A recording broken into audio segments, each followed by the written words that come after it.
Good morning and welcome back to canvas classes. And I think आप सबको पता है कि संकल्प बैच ऑलरेडी चल रहा है। ठीक है, तो संकल्प बैच में अगर आपके कोई भी नोन है, फ्रेंड्स हैं, जूनियर्स हैं who are going in class 12th, जिनको क्लास 12th की केमिस्ट्री कवर करनी है इन अ ब्यूटीफुल मैनर, तो do ask them to join the Sankalp batch on Canvas classes app. तो JEE main and JEE advance के लिए भी बैच है और नीट के लिए भी बैच है, दोनों में देयर विल बी डिफरेंस। तो थ्योरी जो है डे एडवांस की थोड़ा सा नेक्स्ट लेवल पे जाएगी, एडवांस लेवल पे जाएगी। And this course is very special for me because this is like the best course I am going to make और आई एम मेकिंग। ठीक है, तो इसमें जितना भी ज़्यादा अमेजिंग तरीके से पढ़ाया जा सकता है, को टॉपिक किसी टॉपिक को सिखाया जा सकता है, तो that will be my effort with the beautiful selection of questions, not randomly chosen question but very very like carefully selected question, कि हर एक टॉपिक के बाद कॉन्सेप्चुअल अंडरस्टैंडिंग को स्ट्रॉन्ग करने के लिए, कंफर्म करने के लिए आपको वो कॉन्सेप्ट समझ आ गया है, क्या क्वेश्चन देना है, देन उसके बाद प्रैक्टिस के लिए क्या देना है, होमवर्क में क्या देना है, राइट? वो सारी सारी चीज़ें बहुत ब्यूटीफुली डिजाइन होंगी। तो it is definitely going to be worth it. So do share it with this information with all your like juniors. ठीक है, because you guys are the brand ambassadors, तो आपके सिवा और किसी को बोला नहीं जा सकता। चलिए let's continue the discussion of P block, और आज हम कंटिन्यू करेंगे with the discussion of group 14 that is carbon family. ठीक है, चलिए कार्बन फैमिली वैसे तो इतना ज़्यादा मेजर या इंपॉर्टेंट सेक्शन नहीं है पी ब्लॉक में, किससे बहुत ज़्यादा क्वेश्चन आपको आएंगे, बट फिर भी पढ़ लेते हैं। इसमें सिलिकेट्स वाला पार्ट स्टिल थोड़ा ऐसा है कि जहाँ से क्वेश्चन आ जाते हैं, दैट्स इंपॉर्टेंट। ठीक है, तो सिलिकेट्स वाला पार्ट पढ़ेंगे हम, और एनसीईआरटी की एक्सरसाइज भी कवर करेंगे, क्योंकि एनसीईआरटी के जो एक्सरसाइज के क्वेश्चन थे उनमें भी बहुत सारी ऐसी चीज़ें होती हैं जो आपको एग्जाम में डायरेक्टली पूछी जाती हैं, मतलब सब्जेक्टिव क्वेश्चन को बड़ी आसानी से ऑब्जेक्टिव में कन्वर्ट करके पूछा जाता है। ठीक है, चलिए तो वैलेंस इलेक्ट्रॉनिक कन्फिग्रेशन आपको पता है NH2 NP2, 4 वैलेंस इलेक्ट्रॉन्स हैं, तो 4 में आपके इस दो तरह की कन्फिग्रेशन बन सकती है, या तो E4 नेगेटिव मतलब 4 इलेक्ट्रॉन गेन कर ले वो तब ऑक्टेट पूरा हो जाएगा, या 4 लूज कर ले तब वो प्रीवियस वाले में चला जाएगा, है ना, फील्ड शेल में चला जाएगा। तो 4 बिल्कुल मिडिल में है, तो ऑक्टेट कंप्लीट करने के लिए उसको 4 गेन करने पड़ेंगे, या ये पूरे 4 लूज कर दे, तो दो पॉसिबिलिटीज हैं, तो या तो 4 पॉजिटिव या 4 नेगेटिव। तो बेटा 4 नेगेटिव ऑक्सीडेशन स्टेट कौन शो करता है? Non metals. और जो मेटल्स होते हैं वो पॉजिटिव ऑक्सीडेशन स्टेट शो करते हैं। तो नीचे वाले जो मेंबर्स हैं ग्रुप के, ठीक है, जो मेटल्स हैं उनके पास टेंडेंसी होती है कि वो पॉजिटिव ऑक्सीडेशन स्टेट शो करेंगे, और उनमें भी वो +4 उतना ज़्यादा शो नहीं करना चाहते, वो +2 शो करना चाहते हैं because of inert pair effect. ठीक है, बट फिर भी पॉजिटिव ऑक्सीडेशन स्टेट ज़्यादातर कौन शो करना चाहते हैं? मेटल्स। ठीक है, और जैसे कार्बन है सबसे टॉप पे, तो carbon being a non metal generally negative oxidation state show करना चाहेगा, बट प्रॉब्लम ये होती है कार्बन के मैक्सिमम आप कंपाउंड देखेंगे तो कार्बन जनरली किस किस के साथ बॉन्ड बना रहा होता है? कार्बन या तो हाइड्रोजन के साथ बना रहा होता है, ऑक्सीजन के साथ बना रहा होता है, सल्फर के साथ, है ना, नाइट्रोजन के साथ, लाइक दैट। तो कार्बन जब हाइड्रोजन के साथ बॉन्ड बना रहा है तब कार्बन ज़्यादा इलेक्ट्रोनेगेटिव है, तो उसके ऊपर नेगेटिव ऑक्सीडेशन स्टेट आएगी, फाइन। पर जब कार्बन ऑक्सीजन के साथ, सल्फर के साथ, नाइट्रोजन के साथ, फ्लोरीन के साथ बॉन्ड बनाएगा तो ऑब्वियसली बात है उसमें क्या आएगा? पॉजिटिव ऑक्सीडेशन स्टेट, है ना। तो कार्बन भी variety of oxidation state show करता है। तो देखिए कार्बन और silicon non metals, germanium metalloid and tin और लेड आर सॉफ्ट मेटल्स। ठीक है, तो एटॉमिक नंबर तो आई डोंट थिंक याद करने की जरूरत है। तो कार्बन आपका C12 C13 ये आपके स्टेबल आइसोटोप्स हैं, C14 is the radio active. Silicon आपका बेसिकली कहाँ है? सिलिकॉन वैली, है ना, पता है आपको कि जितने भी हमारे जो गैजेट्स हैं, इलेक्ट्रॉनिक्स हैं, वहाँ पे सिलिकॉन का बहुत ज़्यादा यूज होता है। तो it's important component of ceramic, glass and cement, and apart from that electronics, right. Then tin, main ore इसका कैसेटराइट SnO2, और लेड का मेन ओर है गैलेना PbS। तो ultra pure germanium and silicon are use to make transistors and semiconductors devices, जैसे कि अभी बात की हमने। एंड फन फैक्ट क्या है? इट्स लाइक समथिंग कि अगर आप इनऑर्गेनिक केमिस्ट्री के बारे में नहीं जानते तो it can lead to great disasters, it has led to great disasters in the history. आपको पता है कि रोमन एम्पायर के बारे में अपने बहुत सारे, मतलब मैं तो देखता हूँ यार कि नेटफ्लिक्स पे कहाँ भी देखो आप, तो रोमन एम्पायर को लेकर इतनी सारी सीरीज बन रही है ना, इतनी सारी मूवीज ऑलरेडी बनी हुई हैं कि I will explain you what what was one of the factors where chemistry was responsible for the decline of Roman Empire? तो सारे की सारी इन मूवीज में, इन सीरीज में आपने ये देखा होगा कि हमेशा वाइन पीते रहते हैं, हमेशा वाइन पीते रहते हैं। उनको पता नहीं था कि वो वाइन से ही उनका क्या होगा, डिक्लाइन स्टार्ट हो जाएगा। ठीक है, बैंड बजेगा। तो वाइन स्टार्टिंग में ना खट्टी होती थी बहुत, it was not like pleasant, taste नहीं था उसका। तो उसको क्या किया उन्होंने, बड़े बड़े बर्तन थे, ठीक है, वो लेड के बड़े बड़े बर्तन थे, उसमें बॉईल करते थे उसको, उससे क्या उसका टेस्ट इंप्रूव कर जाता था और वो थोड़ा स्वीटनेस उसमें आती थी। पर उसमें दिक्कत क्या होती थी, जब उसको लेड के उन बड़े बड़े बर्तनों में बॉईल किया जाता था तो जो सब्सटेंस बनता था दैट वाज लेड एसीटेट, है ना, लेड इथेनोएट या lead acetate, that was a major contributor in the decline. क्यों? क्योंकि लेड जो है, आपको पता है लेड टॉक्सिक होता है। तो अगर आपकी बॉडी में लेड चला जाएगा तो आपका दिमाग धीरे धीरे धीरे धीरे धीरे डिम डिम डिम डिम होता चला जाएगा और दिमाग की बत्ती बुझ जाएगी। तो यस, तो that also contributed to the fall of Roman empire, क्योंकि सारे के सारे जो शाही लोग हैं वो तो सारा दिन वाइन पीते रहते थे, राइट। तो this particular compound lead acetate is also called sugar of lead because of its sweet taste. तो बेटा हर सब कुछ जो मीठा होता है वो चीनी नहीं होती, है ना। तो all that glitters is not gold. तो उनको नहीं पता था, अब पता लग गया, तुम लोगों को लग गया ना पता। तो it's very important to understand in organic chemistry in life. ठीक है, चलो नाउ, तो अब हम एटॉमिक नंबर वगैरह की तो बात नहीं करेंगे, बट यस कोवेलेंट रेडियस की बात करें तो डाउन द ग्रुप क्या होता है, एक्सपेक्ट किया कि बढ़ेगा। हाँ, बोरॉन फैमिली में थोड़ा एल्यूमिनियम गैलियम के बीच में थोड़े से भेद, मतलब डिफरेंसेस आगे थे। बट यहाँ पर क्या है, कार्बन से सिलिकॉन जा रहे हो, इंक्रीज कर रहा है, जर्मेनियम में इंक्रीज कर रहा है, फिर टिन में, लेड में, तो लगातार इंक्रीज ही कर रहा है। तो आप बोलोगे सर यहाँ पर इन इफेक्टिव शील्डिंग का कोई काम नहीं हुआ क्या? हुआ। देखिए ये गैप बड़ा है, तो जितना गैप 77 से 118 का है, ठीक है, मतलब रफली 40 का गैप है ना, तो आप भी एक्सपेक्ट करोगे यार यहाँ पर भी 40 के आसपास का गैप होगा, यहाँ आ रहा है गैप 4 का, राइट। तो जितना गैप आपने सोचा था उससे तो काफी कम आया ना यार। तो obviously this is because of the ineffective shielding of the D electrons. फिर देखो 122 से 140 मतलब लगभग 18 का गैप यहाँ पे आ गया। अब आप आगे भी एक्सपेक्ट करते यार 18-20 का गैप फिर से आता, पर यहाँ सिर्फ 6 का गैप आया, तो कम आया ना। तो in effective shielding of F. तो पॉइंट ये है कि जितना आप सोच रहे थे कि इतना गैप आना चाहिए था, उससे कम आएगा। अब वो जरूरी नहीं है कि वो कम होता होता पीछे वाले से और नीचे चला जाए वैल्यू, ऐसा जरूरी नहीं है। ऐसा हो भी सकता है जैसे एल्यूमिनियम और गैलियम में हुआ, बट जरूरी नहीं है। जरूरी ये है कि जितना आपने एक्सपेक्ट किया था उससे वो कम होगी value. Okay, now ionic radius M4 positive की बात करते हैं तो कार्बन तो M4 पॉजिटिव नहीं बनाता, इट्स लाइक वेरी डिफिकल्ट, उसके लिए 4 इलेक्ट्रॉन निकालना, that will require a lot of ionisation energy, है ना। तो वो आयन तो नहीं बनता। हाँ, +4 की ऑक्सीडेशन स्टेट शो करता है, वो अलग बात है। कार्बन डाइऑक्साइड में कार्बन की +4 ऑक्सीडेशन स्टेट है, but oxidation state doesn't mean कि वो उस आयनिक फॉर्म में है। ओके, तो सिलिकॉन +4 में चला जा रहा है। तो इसमें अगर आप देखेंगे तो यहाँ पर कोई एक्सेप्शन नहीं है, इंक्रीज कर रहा है साइज। M2 पॉजिटिव की बात करें तो सिलिकॉन M2 पॉजिटिव नहीं बनाता, मेनली ये 4 पॉजिटिव ही बनाता है। यहाँ पर भी साइज इंक्रीज ही कर रहा है लगातार, ऑल दो इन दोनों के बीच में साइज का डिफरेंस बहुत छोटा है, पर फिर भी। तो मतलब नॉर्मल न्यूट्रल स्टेट में कोवेलेंट रेडियस भी इंक्रीज कर रहा है, M4 पॉजिटिव का भी इंक्रीज कर रहा है, M2 पॉजिटिव का भी इंक्रीज ही कर रहा है, मतलब रेडियस में कोई एक्सेप्शन नहीं है। आयनाइजेशन एनर्जी ऑब्वियसली बात है कार्बन की सबसे ज्यादा होगी, डिक्रीज डिक्रीज डिक्रीज, लास्ट में इंक्रीज। तो सिर्फ लेड के केस में इंक्रीज कर रहा है। तो फर्स्ट आयनाइजेशन एनर्जी भी, सेकंड भी, थर्ड भी, फोर्थ भी। तो लेड के केस में चारों आयनाइजेशन एनर्जी जो है वो टिन से कंपेरेटिवली ज्यादा है। तो लेड वाला एक एक्सेप्शन आपको यहां पे याद रखना है, ठीक है। This is important, you have to memorise this.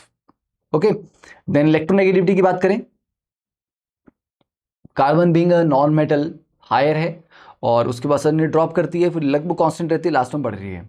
Density पहले डिक्रीज कर रहा है, फिर इंक्रीज कर रहा है, फिर इंक्रीज कर रहा है, इंक्रीज कर रहा है।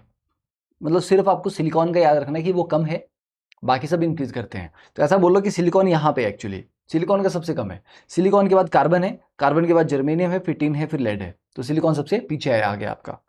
मेल्टिंग पॉइंट आपका देखो, कोई रेगुलरिटी यहाँ पर है क्या? नहीं, रेगुलरिटी नहीं है। तो मैंने कहा था कि रेगुलरिटी सॉलिड स्टेट में जनरली नहीं होता, क्योंकि सॉलिड का हर एक का अपना अपना यूनिक स्ट्रक्चर होता है। जैसे कार्बन है, कार्बन में तो every atom is tetrahedrally bonded to 4 more. अगर आप जैसे डायमंड का एग्जांपल ले लो, ठीक है, ग्रेफाइट का एग्जांपल तो यहाँ पर नहीं लेंगे। तो कार्बन का melting point is like very high. उसके बाद सिलिकॉन रिलेटिवली लो है ना, काफी बड़ा गैप है। उसके बाद जर्मेनियम और कम हो गया, टिन और कम हो गया, लेड में फिर से बढ़ गया। दे आर सॉफ्ट मेटल्स होने की वजह से इनमें उतना हाई मेल्टिंग पॉइंट नहीं है।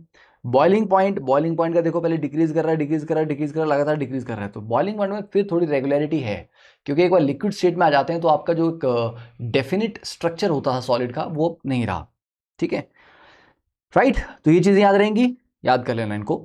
Oxidation states and trends in chemical reactivity, तो कार्बन आपका +4 +2 -4 ये तीनों ऑक्सीडेशन स्टेट शो करता है, और बाकी के जो मेंबर्स हैं वो +4 -4 +4 -4, पर नीचे वाले जो मेंबर है वो +2 शो करते हैं।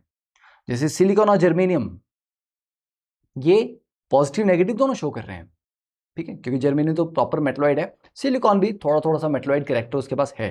पर टिन और लेड है मेटल्स, और metals negative oxidation state show नहीं करते, तो ये सिर्फ +2 और +4 शो कर रहे हैं, और वो भी लेड के केस में +2 इज एक्चुअली मोर स्टेबल। तो लेड जब भी 4 पॉजिटिव में होगा उसकी टेंडेंसी इमीडिएटली लेड 2 पॉजिटिव में जाने की होगी, मतलब क्या करने की होगी, उसकी खुद रिड्यूस होने की टेंडेंसी होगी। तो खुद रिड्यूस करेगा तो दूसरों को क्या करेगा, ऑक्सीडाइज।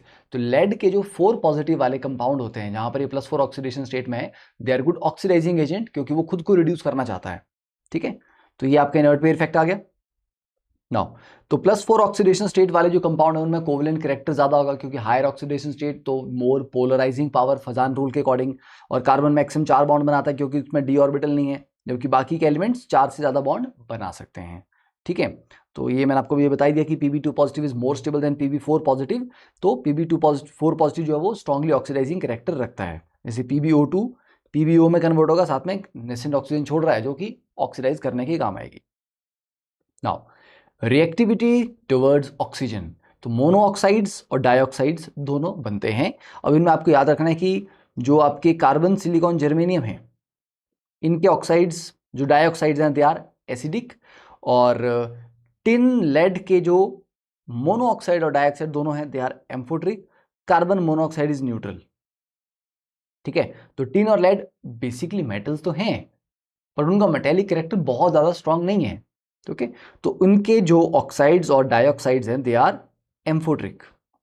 ये पॉइंट याद करने पड़ेंगे, दे आर इंपॉर्टेंट, पूछे जा सकते हैं, है ना। Acidic oxide, amphoteric oxide, neutral oxide, तो सिर्फ कार्बन मोनोऑक्साइड जो आपका यहाँ पे न्यूट्रल है। देन रिएक्टिविटी टुवर्ड्स वाटर, तो कार्बन को कभी देखा वाटर के साथ डायरेक्टली रिएक्ट करते हुए, नहीं, है ना। तो carbon silicon germanium not affected by water.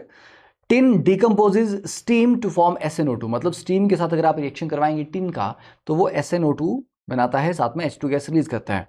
Lead is unaffected due to the oxide layer formation on its surface. Carbon dioxide gas है, जबकि SiO2 इज हार्ड सॉलिड, और कार्बन और सिलिकॉन दोनों पड़ोसी हैं। तो ऐसा क्यों है कि एक का डाइऑक्साइड गैस बनता है और एक का डाइऑक्साइड इतना हार्ड सॉलिड है कि उसका melting point around 1600 degree Celsius है। इसका सारा रीजन बॉन्डिंग में है। कार्बन डाइऑक्साइड जो है इट्स अ मॉलिक्यूलर सॉलिड, एक मॉलिक्यूल, दूसरा मॉलिक्यूल, तीसरा मॉलिक्यूल, राइट। तो ये एक मॉलिक्यूल आ गया कार्बन डाइऑक्साइड का, ये दूसरा मॉलिक्यूल आ गया, तीसरा मॉलिक्यूल आ गया, ये फोर्थ आ गया। इनके बीच में जो अट्रैक्टिव फोर्सेस बड़ी वीक हैं। तो अगर पार्टिकल्स के बीच में अट्रैक्टिव फोर्सेस वीक हैं तो वो सॉलिड तो नहीं बन सकता। SiO2 ऐसा नहीं है कि एक सिलिकॉन 2 ऑक्सीजन के साथ जुड़ा हुआ, that's it, no. SiO2 is not a molecule, it is a network solid, जहां पर एक सिलिकॉन और 2 ऑक्सीजन, मतलब ये 1:2 की रेशियो में है। दैट डजंट मीन कि एक सिलिकॉन 2 ही ऑक्सीजन से जुड़ा हुआ है। इट ओनली मीन्स कि टोटल स्ट्रक्चर में जितने सिलिकॉन के एटम है उससे डबल ऑक्सीजन के एटम है ना। बट एक्चुअली एवरी सिलिकॉन, जैसे ये सिलिकॉन है, ये 4 ऑक्सीजन से जुड़ा हुआ है। ये देखो 1 2 3 4 टेट्राहेड्रली बॉन्डेड है, वो आगे जुड़े हुए हैं, वो आगे जुड़े हुए हैं, तो इससे लंबा एक नेटवर्क सॉलिड बनता है। और नेटवर्क सॉलिड होने की वजह से उसकी जो स्ट्रेंथ है that is very very high, it's a solid और with a high melting point, ठीक है, समझ आ गया। अब सेकंड क्वेश्चन कि सर कार्बन डाइऑक्साइड में कार्बन डबल बॉन्ड बनाता है दोनों, और सिलिकॉन डाइऑक्साइड में ये जो सिलिकॉन जनाब हैं ये सारे के सारे सिंगल बॉन्ड बना रहे हैं। सर ऐसा क्यों, ये डबल बॉन्ड क्यों नहीं बनाता? क्योंकि अगर इनके आप बॉन्ड्स की स्ट्रेंथ देखोगे, बेटा कार्बन का सिंगल बॉन्ड जो है ना वो 358 किलो जूल पर मोल का है, और डबल बॉन्ड क्या है 800 किलो जूल पर मोल। दो सिंगल बॉन्ड बनाएगा तो 700 किलो जूल के आसपास बनेगा, है ना, चलो 720 बन जाएगा, ठीक है। और एक डबल बॉन्ड में 800। तो दो सिंगल बॉन्ड बनाना बेटर है कि एक डबल बॉन्ड बनाना बेटर है? एक डबल बॉन्ड बनाना बेटर है, उसमें 800 की एनर्जी रिलीज हो रही है, राइट, यस। तो कार्बन के केस में double bond is actually more stronger than two single bonds, तो बोलता है कि मैं डबल बॉन्ड बनाना प्रेफर करूंगा। सिलिकॉन के केस में एक सिंगल बॉन्ड 450 का है और एक डबल बॉन्ड 650 का है, तो दो single bond are way way stronger than one double bond, इसलिए बोलता है कि मैं सिंगल बॉन्ड बनाऊंगा। तो it's always about energy, energy, समझे। हेलोजन्स, डाइहेलाइड्स, टेट्राहेलाइड्स बनते हैं। टेट्राहेलाइड्स ऑब्वियसली बात है ज्यादा कोवेलेंट होंगे क्योंकि उनमें M4 पॉजिटिव ऑक्सीडेशन स्टेट में है, ठीक है। देन अब most of MX4 are covalent in nature with the tetrahedral shape except SnF4 and PbF4, ये दोनों आयनिक है। ये क्वेश्चन पूछा जा सकता है, डेफिनेटली पूछा जा सकता है ना, कि आयनिक टेट्राहेलाइड्स कौन से हैं? टिन और लेड के फ्लोराइड्स, टेट्राफ्लोराइड्स। PbI4 एग्जिस्ट ही नहीं करता। अब ये क्वेश्चन पहले आया हुआ है, ऑलरेडी आया हुआ है पहले एग्जाम में, और एनसीईआरटी ने साफ साफ लाइन में लिखा हुआ है कि PbI4 एग्जिस्ट नहीं करता। क्यों नहीं करता? देखिए, जैसे अगर आप इसकी ग्राउंड स्टेट देखेंगे लेड की, या इस पूरे ग्रुप में सबकी देखेंगे, तो S2P2 ये होता है ना। तो बेटा PbI4 बनाने के लिए 4 बॉन्ड बनाने हैं, तो मेरे को 4 अनपेयर्ड ऑर्बिटल चाहिए, तो एक इलेक्ट्रॉन को यहां से एक्साइट करना पड़ेगा। तो एक्साइटेड स्टेट में मेरा बन जाएगा S में 1 और P में 3। अब मेरे पास 4 अनपेयर्ड ऑर्बिटल्स आ गए, तो अब उनकी हाइब्रिडाइजेशन करवाएंगे तो sp3 ऑर्बिटल बनेंगे, और वो 4 sp3 ऑर्बिटल 4 बॉन्ड बनाने के लिए आगे यूज किए जाएंगे, राइट। बेटा इस पूरे प्रोसेस में ना जो एनर्जी लगती है, एक्साइटेशन एनर्जी लगी, फिर हाइब्रिडाइजेशन के लिए एनर्जी लगी, वो इतनी ज़्यादा है कि फाइनली जब लेड और आयोडीन के बीच में बॉन्ड बनता है ना, वो बॉन्ड वीक होता है, क्योंकि लेड भी साइज में बड़ा है, आयोडीन भी साइज में बड़ा है, तो उनके बीच में बहुत अच्छा ओवरलैप नहीं होगा, है ना, लेंथ, बॉन्ड लेंथ ज़्यादा होगी तो बॉन्ड वीक होगा। तो PbI bond is so weak and doesn't release enough energy to unpair the 6s2 electron and excite one of them to higher orbital। मतलब अगर तुम एक्साइटेशन, हाइब्रिडाइजेशन का सारा खर्चा देखोगे तो फाइनली जो PbI बॉन्ड बनेंगे ना, उनसे वो खर्चा पूरा नहीं होता, कंपनसेट नहीं हो पाता। तो सिस्टम बोलता है कि यार करना ही क्यों, फिर मेहनत ज्यादा लग रही है और हमें रिजल्ट कम मिल रहा है, तो इसलिए PbI4 एग्जिस्ट नहीं करता। Okay. Stability of MX2 increases down the group, inert pair effect, क्योंकि डाउन द ग्रुप जाने पे +2 ज्यादा स्टेबल हो जाते हैं, इसलिए जर्मेनियम का X4 ज्यादा स्टेबल है, पर लेड के लिए X2 ज्यादा स्टेबल है, तो PbCl2 type is more stable than PbCl4। तो except CCl4 other MCl4 are easily hydrolysed. Carbon का टेट्राक्लोराइड हाइड्रोलाइज क्यों नहीं होता? क्योंकि कार्बन मैक्सिमम 4 बॉन्ड बना सकता था और 4 बॉन्ड उसने बना लिए हैं। हाइड्रोलाइज करवाने का मतलब कि water as a nucleophile attack करे। Water as a nucleophile carbon पे अटैक करेगा कैसे? कार्बन के पास तो कोई खाली ऑर्बिटल है ही नहीं, क्योंकि वाटर जब एज ए न्यूक्लियोफाइल अटैक करेगा तो उसके लोन पेयर को एक्सेप्ट करने के लिए कार्बन के पास कुछ खाली ऑर्बिटल होना चाहिए। तो कार्बन टेट्राक्लोराइड, कार्बन के जो टेट्राहेलाइड्स हैं उनका हाइड्रोलिसिस नहीं हो पाता यहाँ पे, है ना। बाकी कर पाते हैं क्योंकि बाकी मेटल्स में एम्प्टी डी ऑर्बिटल होते हैं, जैसे सिलिकॉन है, तो सिलिकॉन 4 क्लोरीन से बॉन्डेड है, तो चारों क्लोरीन के ऊपर partial negative partial negative partial negative आएगा, जिससे सिलिकॉन के ऊपर पार्शियल पॉजिटिव चार्ज आएगा। इससे वाटर उसके ऊपर अटैक कर पाएगा, क्योंकि सिलिकॉन इलेक्ट्रोफिलिक सेंटर बन गया, वाटर आपका न्यूक्लियोफिलिक बन गया, राइट। तो वो अटैक करेगा, तो सिलिकॉन के पास एम्प्टी डी ऑर्बिटल्स हैं, तो वो ऑक्सीजन के साथ एक बॉन्ड बना सकता है, उनको यूज करके फिर इवेंचुअली एक Cl नेगेटिव बाहर निकल जाएगा, है ना। तो मतलब एक Cl हटके आपका एक OH लग गया, फिर एक और Cl हटके OH लग गया, तो ऐसा करते करते करते 4 बार अटैक होंगे और चारों Cl रिप्लेस हो जाएंगे OH से। That will give you silicic acid SiOH4। Now SiF62 negative is known where SiCl62 negative is not known. क्यों भैया?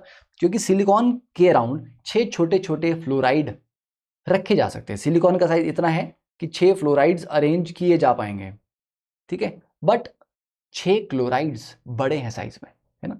तो सिलिकॉन के अराउंड अगर 6 क्लोराइड आप रखोगे तो उनके बीच में क्लोराइड के बीच में रिपल्शन इतनी ज्यादा हो जाएगी कि it will be unstable structure. तो वो 6 बड़े क्लोराइड्स को अकोमोडेट नहीं कर सकता, इतना स्पेस उसके पास नहीं है।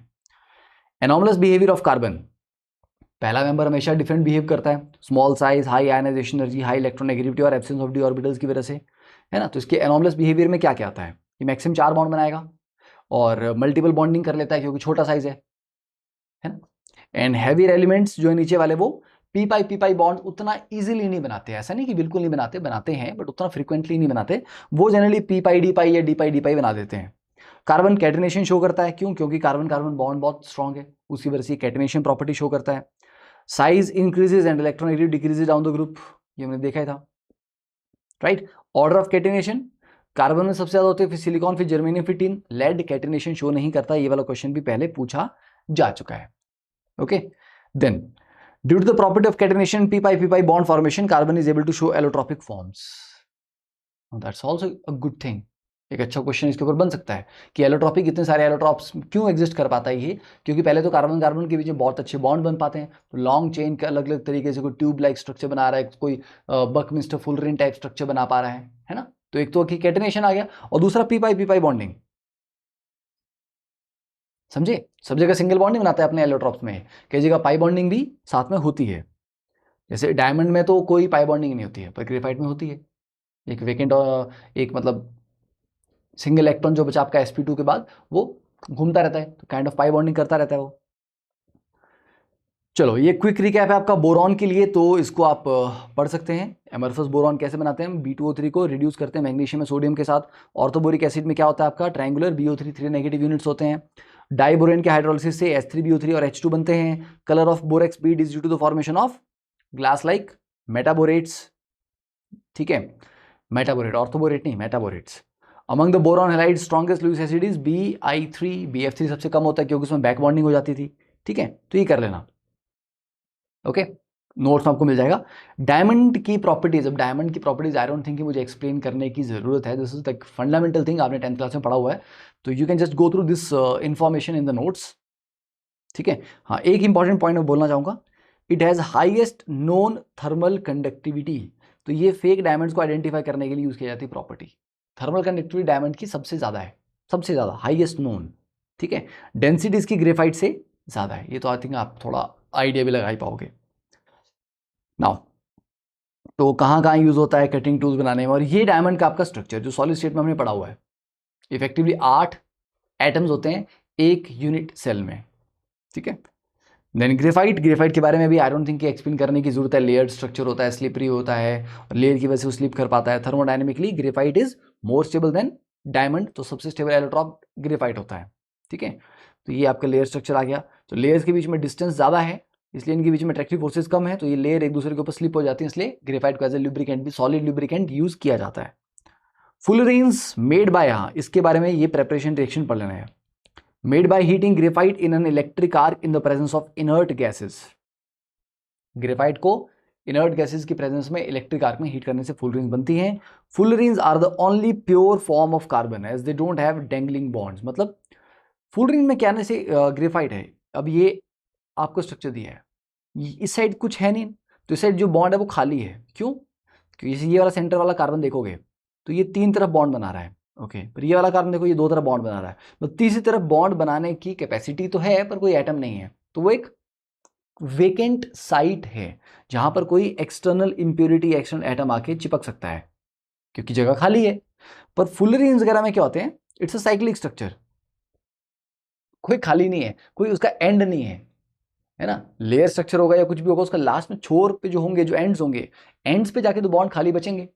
फुलरीन में कोई खाली बॉन्ड नहीं बचता, ठीक है, तो कोई डेंगलिंग बॉन्ड्स नहीं होते, इसलिए कोई इंप्योरिटी के साथ उसके कनेक्ट करने का, बॉन्ड बनाने की टेंडेंसी नहीं होती, तो they are the only pure form.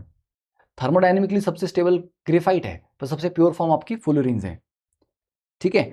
अब ये क्वेश्चन भी पूछा गया है पहले कि C60 में कितने पेंटागन कितने हेक्सागन है, देखिए 20 हेक्सागन है और 12 पेंटागन है, 20 हेक्सागन और 12 पेंटागन, सारे कार्बन sp2 हैं, remaining electron are delocalised to make it aromatic in nature, तो ये एरोमेटिक भी है। और ये क्वेश्चन भी आ सकता है कि एक पेंटागन के आसपास कितने हेक्सागन है, तो देखो ये जो पेंटागन है ध्यान से देखना, इसके बगल में ये भी हेक्सागन है, ये भी है, ये भी है, ये भी है, ये भी है, मतलब एक पेंटागन पांचों साइड पे हेक्सागन से घिरा हुआ है, तो 1 pentagon is surrounded by 5 hexagon.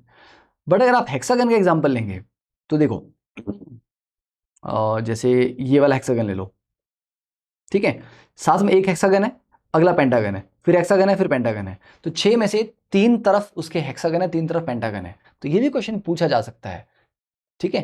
तो जब भी आप किसी स्ट्रक्चर को देखो, उसको इतने अच्छे से ध्यान से स्टडी करो कि इसके ऊपर क्या पूछा जा सकता है, स्ट्रक्चर के बारे में ऐसा क्या है जो पूछा जा सकता है और जहां पर मैं पोपट कर सकता हूं। ओके, कार्बन टायर काले क्यों होते हैं? क्योंकि टायर्स में फिलर मटेरियल जो होता है रबर के अलावा, दैट इज कार्बन ब्लैक। तो कार्बन ब्लैक क्यों यूज करते हैं? क्योंकि जो नॉर्मल रबर है वो सनलाइट की प्रेजेंस में, यूवी लाइट से क्या होता है, वो डिग्रेड हो जाता है, खराब हो जाएगा। तो आपके टायर 1-2 दिन से ऊपर चल नहीं पाएंगे, ठीक है। तो कार्बन ब्लैक जो डालते हैं वो उसकी स्ट्रेंथ बढ़ाता है, एब्रेजन रेजिस्टेंस बढ़ाता है, और सनलाइट के अगेंस्ट उसका जो डिटीरियोरेशन उसको प्रिवेंट करता है, ठीक है। चलो, तो यूजेस ऑफ कार्बन पढ़ लेना इनको।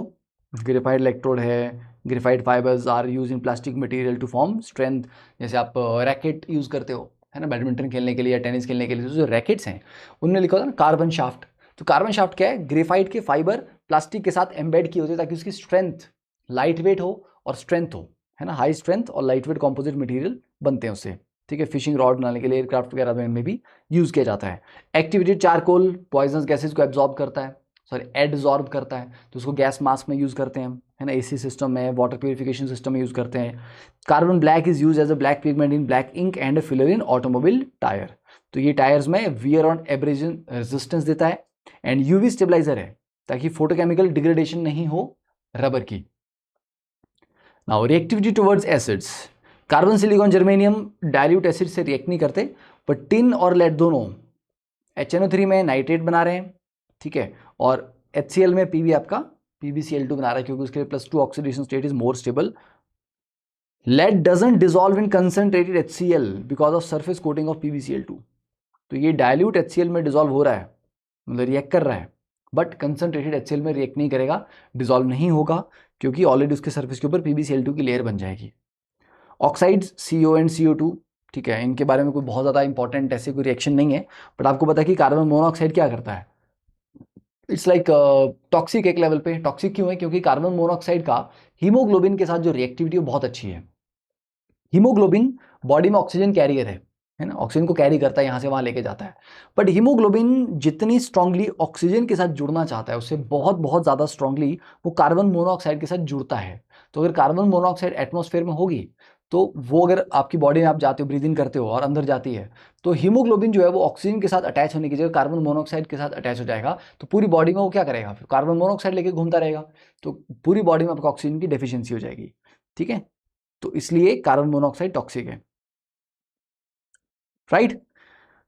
अब ये वाले कि कार्बन का, ठीक है, ऑक्सीडेशन करोगे तो CO2 बनता है फुल्ली ऑक्सीडाइज करने पे।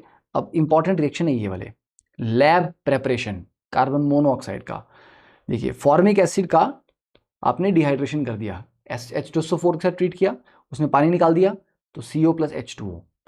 या आप ले लो ऑक्जेलिक एसिड, ऑक्जेलिक एसिड में क्या होगा, एक H2 निकल जाएगा, एक CO2 निकल जाएगा, एक CO निकलेगा, ठीक है। तो इससे भी आप कार्बन मोनोऑक्साइड बना सकते हैं। लार्ज स्केल पे by passage of steam over red hot coke, तो इससे भी CO + H2 that is water gas, और कार्बन + O2 + N2 से क्या बनता है, CO + N2 that is producer gas. तो CO + H2 water gas, CO + N2 producer gas. Carbon और कार्बन मोनोऑक्साइड दोनों ही रिड्यूसिंग एजेंट हैं। कार्बन मोनोऑक्साइड बेटर है क्योंकि carbon monoxide being a gas ज़्यादा मटेरियल के साथ कांटेक्ट में आ पाएगा, पर कार्बन बीइंग अ सॉलिड ज़्यादा मटेरियल के साथ कांटेक्ट में नहीं आ पाता, तो carbon monoxide is a better reducing agent. तो जब आप मेटलर्जी पढ़ते हैं तो मेटलर्जी में हम कार्बन रिडक्शन पढ़ते हैं, तो कार्बन रिडक्शन में आप कार्बन तो यूज़ करते हो एज ए रिड्यूसिंग एजेंट, पर जो एक्चुअल काम करता है रिड्यूसिंग एजेंट का वो कार्बन मोनोऑक्साइड होता है, ठीक है। तो वो रिएक्शन आप वहाँ पर भी पढ़ेंगे, जैसे ये मॉन्स प्रोसेस है, ठीक है, यहाँ पर काम आता है। तो निकल का कार्बोनिल बनाते हैं पहले, टेट्रा कार्बोनिल इम्प्योर निकल का, और फिर उसको और हीट करते हैं तो वो टूट जाता है, जिससे इम्प्योरिटीज भी निकल जाती है और प्योर निकल पीछे रह जाता है, ओके। चलिए, तो ये वाले रिएक्शन आप लोग पढ़ लेना, इसमें कुछ ज़्यादा स्पेशल नहीं है, दिस इज जस्ट इन्फॉर्मेशन, तो इन्फॉर्मेशन यू कैन मेमोराइज। अब मेन जो चीज़ आती है दैट इज हमारा प्यारा, हाँ, कार्बाइड्स और सिलिकेट्स, ठीक है, इस पे ध्यान देते हैं। देखिए, तो carbides are basically binary compounds of carbon, ठीक है, विद एनी अदर कंपाउंड। जैसे कार्बन का किसी मेटल के साथ बनेगा तो वो आयनिक कार्बाइड होगा, कार्बन का किसी नॉन मेटल के साथ बनेगा तो वो कोवलेंट होगा, और कार्बन अगर किसी बड़े मेटल में इंटरस्टिशियल साइट्स पे जाके प्रेजेंट है तो वो इंटरस्टिशियल कार्बाइड होता है, क्योंकि D and F block elements के साथ इसका बनता है। आयनिक लाइक एल्यूमिनियम के साथ बन रहा है Al4C3 Be2C। तो इसमें क्या हो जाएगा, एल्यूमिनियम के ऊपर तो ऑब्वियसली 3 पॉजिटिव चार्ज है, तो कार्बन के ऊपर क्या होगा, देखो यहाँ पर एल्यूमिनियम के ऊपर 3 पॉजिटिव चार्ज होगा तो कार्बन के ऊपर 4 नेगेटिव होगा। ठीक है, तो बेसिकली यहाँ पे C3 के ऊपर 4 नेगेटिव चार्ज है, समझे, C3 के ऊपर यहाँ पर 4 नेगेटिव चार्ज है 3 कार्बन के ऊपर। ओह नहीं सॉरी, C3 के ऊपर नहीं है, 3 कार्बन के ऊपर, हाँ 3 कार्बन 4 नेगेटिव चार्ज वाले हैं, तो 3 कार्बन 4 नेगेटिव चार्ज वाले हैं तो 3CH4 बनता है। Be2C में भी CH4 बनता है, तो इन दोनों को मिथेनाइड्स बोलते हैं। एल्यूमिनियम और बेरिलियम कार्बाइड को मिथेनाइड बोलते हैं क्योंकि दोनों हाइड्रोलिसिस के बाद मीथेन गैस प्रोड्यूस करते हैं। कैल्शियम कार्बाइड, इसमें क्या है, कैल्शियम 2 पॉजिटिव और C2 2 नेगेटिव, तो C2 2 negative means C triple bond C negative negative, ये ओके इथाइनाइड। तो ये हाइड्रोलिसिस के बाद एसिटिलीन गैस देता है, इसलिए इसको एसिटाइलाइड बोलते हैं।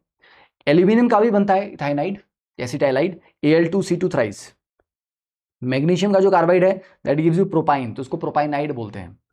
ठीक है, और tungsten carbide is an example of interstitial, यहाँ पर कार्बन एटम आपके इंटरस्टिशियल साइट्स के ऊपर प्रेजेंट है। सिलिकॉन कार्बाइड और Carborundum is a very very hard substance, इसका हार्डनेस डायमंड से कंपेयर आप कर सकते हो, और ये कटिंग टूल बनाने में ठीक है काम आता है। तो it's a very hard substance, has a diamond like structure in which each atom is sp3 hybridise. Silicon dioxide ऊपर आपको स्ट्रक्चर बताई दिया था सिलिका का, है ना, every silicon atom is tetrahedrally bonded to, तो एवरी सिलिकॉन चारों तरफ ऑक्सीजन से बॉन्डेड है, ऑक्सीजन आगे फिर सिलिकॉन आगे ऑक्सीजन से बॉन्डेड है, तो it's a 3D network solid. तो 95% of earth crust is made up of silica and silicates. 95% of earth crust is actually silica and silicate. जो रेत है, रेत में मेनली क्या है, सिलिका है। तो it occurs in several crystallographic forms, quartz की फॉर्म में मिलेगा, क्रिस्टोबेलाइट, ट्रिडेमाइट। ठीक है, तो क्वार्ट्स को as a piezoelectric material use करते हैं, जिसमें क्या होता है, प्रेशर वेरिएशन से इलेक्ट्रिकल इंपल्स जनरेट होती है, इलेक्ट्रिकल इंपल्स उसको देंगे तो उसको प्रेशर वेरिएशन में वो कन्वर्ट करता है। Silica gel as a drying agent use करते हैं, वाटर को क्या कर लेता है, एब्जॉर्ब कर लेता है, ये सॉरी एड्सॉर्ब कर लेता है। And as a support for chromatographic material, chromatography में यूज करते हैं सिलिका जेल को एज अ सपोर्ट मटेरियल। ठीक है, किसलगर एन अमorphous form of silica is use in filtration plants. तो SiO2 plus 4HF hydrofluoric acid से कंबाइन करके SiF4 बनाता है, और SiO2 प्लस NaOH। अब SiO2 क्या है आपका, कैसा ऑक्साइड है, एसिडिक ऑक्साइड है, तो बेस से रिएक्ट करेगा तो Na2SiO3 सॉल्ट प्लस वाटर आपको दे रहा है। नाउ सिलिकॉन्स, सिलिकॉन्स आपने कहां पर सुना होगा नाम, पेंट, घर में पेंट करवाते हो, वाटरप्रूफ पेंट आज ही लाइए। ठीक है, बरसात में मतलब अपने छत को टपकने से बचाइए। तो आता है ना ऐड ऐसा, वाटर प्रूफ पेंट है, वेदर प्रूफ पेंट है, बारिश को रिपेल करेगा, ऐसा करेगा वैसा करेगा। ठीक है, सुपरमैन पेंट है।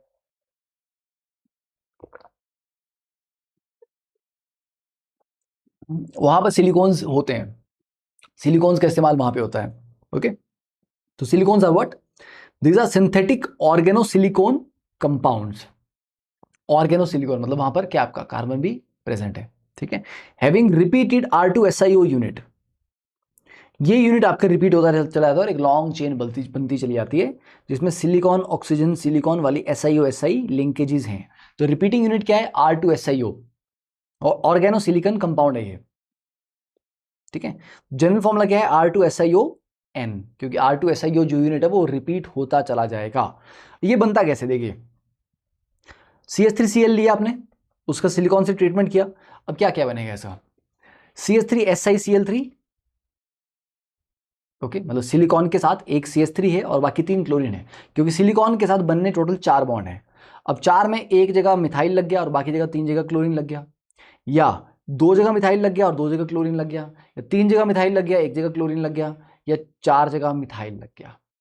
ये बड़ा कम बनता है। तो ये मल्टीपल पॉसिबिलिटीज हैं कि अगर आप CH3Cl का सिलिकॉन के साथ रिएक्शन करवाते हैं हीट करके कॉपर की प्रेजेंस में। अब ये जो आपका R2SiCl2 है ना, इसको मैं R2SiCl2 लिख सकता हूँ ना मैं, यस। तो बेटा R2SiCl2 का अगर मैं हाइड्रोलिसिस करता हूँ तो जो Cl है ये OH में रिप्लेस हो जाएंगे। ठीक है, तो क्या बचेगा, सिलिकॉन में ऊपर नीचे 2 R ग्रुप हो गए, लेफ्ट में OH राइट में OH। ऐसा एक और यूनिट होगा आगे, इन दोनों में से वाटर निकलता चला जाएगा और ये जुड़ते चले जाएंगे, तो एक के साथ 1 2 3 4 5 लीनियर चेन बनेगी। ऊपर मिथाइल है, नीचे भी मिथाइल है, तो यहाँ पर कोई पॉलीमराइजेशन होने का स्कोप नहीं है। तो पॉलीमराइजेशन कहाँ हो रही है? सिर्फ लेफ्ट राइट में, मतलब अलॉन्ग लेंथ। तो इससे जो पॉलीमर बनेगा वो लीनियर बनेगा, लॉन्ग चेन पॉलीमर, ठीक है। और देखो ये R2SiO, तो ये जो यूनिट है ये बार बार रिपीट होता आपको मिलेगा, तो ये R2SiO यूनिट रिपीट हो रहा है, ठीक है। तो बेटा ये जो डाई क्लोराइड्स है ना, इसके हाइड्रोलिसिस से जो पॉलीमर बनता है वो लीनियर बनता है, क्योंकि 2 क्लोरीन की जगह 2 OH लग जाएंगे और लीनियर वो कंबाइन करते चले जाएंगे। जो मोनोक्लोराइड होता है उसमें क्या होता है, एक Cl हटा के एक OH लग जाएगा, तो इसमें सिर्फ इसमें 3 तरफ अल्काइल है, सिर्फ एक तरफ OH है, तो इसमें इस तरफ को पॉलीमराइजेशन नहीं हो सकती लेफ्ट में, क्योंकि OH नहीं है वहां पे, ऊपर की तरफ भी नहीं हो सकती, नीचे की तरफ भी नहीं हो सकती। सिर्फ 2 यूनिट आपस में ज्वाइन करके एक वाटर निकालेंगे तो एक डाइमर बनेगा। तो मोनोक्लोरो वाले में मोनोक्लोरोसिलेन जो होती है उसमें सिर्फ डाइमर बनता है, और जो ट्राइक्लोरो वाला होता है उसमें 3 OH लगते हैं, तो 3 का मतलब है एक लेफ्ट हो गया, राइट हो गया और एक नीचे की तरफ आ गया, तो 3 तरफ चेन पॉलीमराइज कर सकती है, इधर भी इधर भी इधर भी।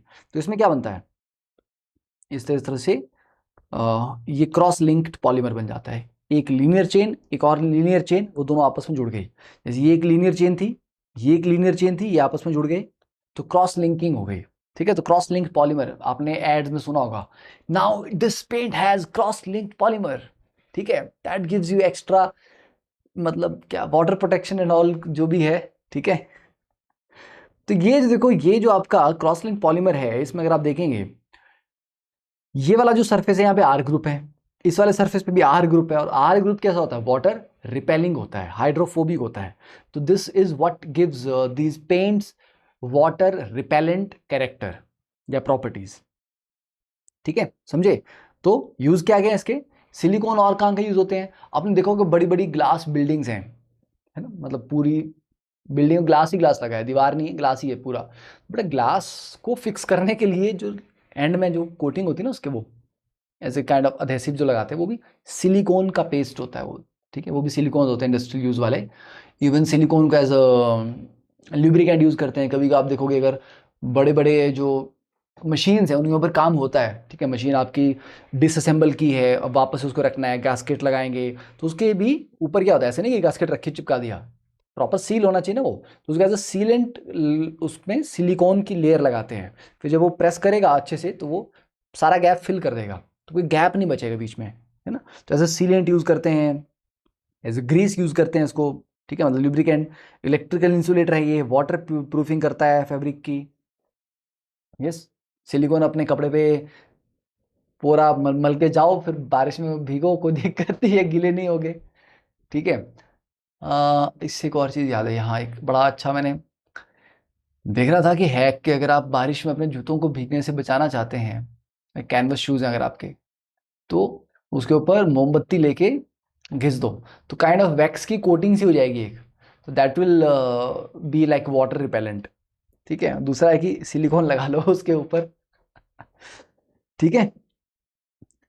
Then silicates, silicates are SiO4 negative, इसमें ये रिपीटिंग यूनिट आता है। तो these are binary compound of silicon and oxygen, large number of silicate minerals exist like feldspar, zeolites, mica, asbestos, they are all silicates, ठीक है। तो एक silicon 4 oxygen से जुड़ा हुआ है, टेट्राहेड्रल यूनिट है ये, ओके।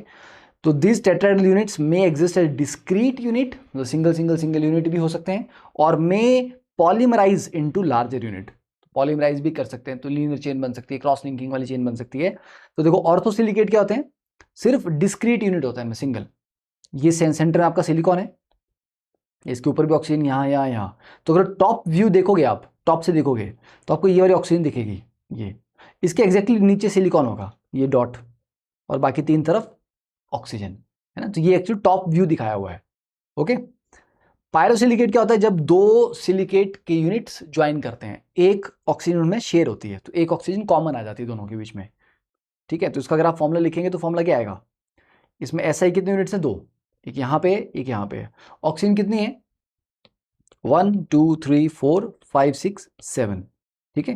तो Si2O7, और चार्ज कितना है, कितना नेगेटिव चार्ज है 1 2 3 4,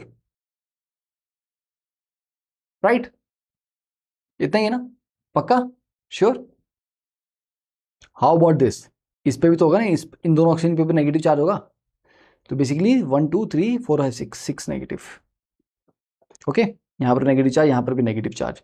सिर्फ इस ऑक्सीजन पे नहीं होगा क्योंकि ये दो तरफ बॉन्ड बना ले रहा है, पर जो बाकी ये वाले ऑक्सीजन थे क्योंकि एक ही बॉन्ड बनाते हैं तो दूसरा इनके पास नेगेटिव चार्ज होता है।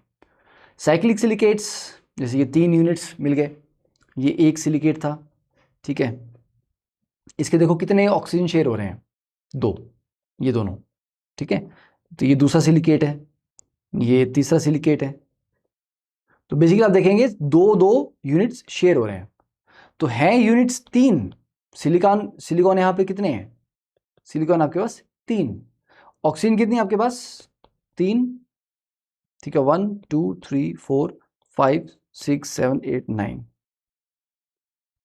और नेगेटिव चार्ज कितना है, यहां पर नेगेटिव होगा, और इस ऑक्सीजन पे नेगेटिव चार्ज होगा, है ना, टॉप वाला जो है, फिर इस ऑक्सीजन पे नेगेटिव होगा, यहाँ नेगेटिव होगा, यहाँ पर नेगेटिव, यहाँ पर नेगेटिव, तो 1 2 3 4 5 6 नेगेटिव, ठीक है, तो 2 ऑक्सीजन एटम पर सिलिकेट या टेट्राहेड्रल शेयर होते हैं तो साइक्लिक सिलिकेट्स बनते हैं।